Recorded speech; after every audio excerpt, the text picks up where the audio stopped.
बालकामगार, बालभिक्षेकरी, शाळाबाह्य मुले, बालकांचे आरोग्य आणि बालविवाह या सर्व समस्यांचे समूळ निराकरण करण्यासाठी जिल्हाधिकारी दिलीप स्वामी यांनी पंचसूत्री बाल हक्क संरक्षणाची हा कालबद्ध कार्यक्रम तयार केलेला आहे आणि सर्व संबंधित विभागामार्फत महाराष्ट्र दिन म्हणजेच 1 मे 2025 पासून या कार्यक्रमाची जिल्ह्यामध्ये अंमलबजावणी होणार आहे।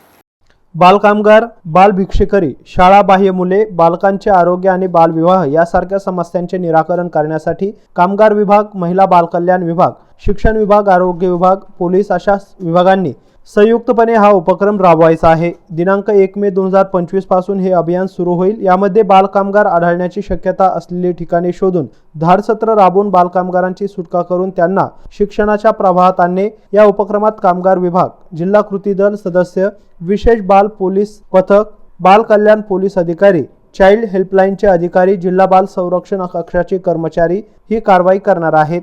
31 मे 2025 पर्यंत हे अभियान पूर्ण होईल। त्याच धर्तीवर बाल भिक्षेकरी शोधून त्यांनाही भिक्षा मागवण्यापासून परावृत्त करून शिक्षणाच्या प्रवाहात आणण्यात येईल। जिल्हा महिला आणि बालविकास अधिकारी हे अभियान राबवणार आहेत। त्याचप्रमाणे दिनांक 1 ते 15 मे या कालावधीत जिल्हा परिषदेच्या शिक्षण विभागाचे शिक्षणाधिकारी तसेच शिक्षणाधिकारी महानगरपालिका हे शाळाबाह्य मुलांचे शहरी आणि ग्रामीण भागात सर्वेक्षण करणार आहे। त्यानंतर त्या मुलांना शिक्षणाच्या प्रवाहात आणतील। बालकांच्या आरोग्यासंदर्भात 1 ते 31 मे दरम्यान विशेष मोहीम राबवण्यात येईल असे निर्देश जिल्हाधिकारी दिलीप स्वामी यांनी दिले।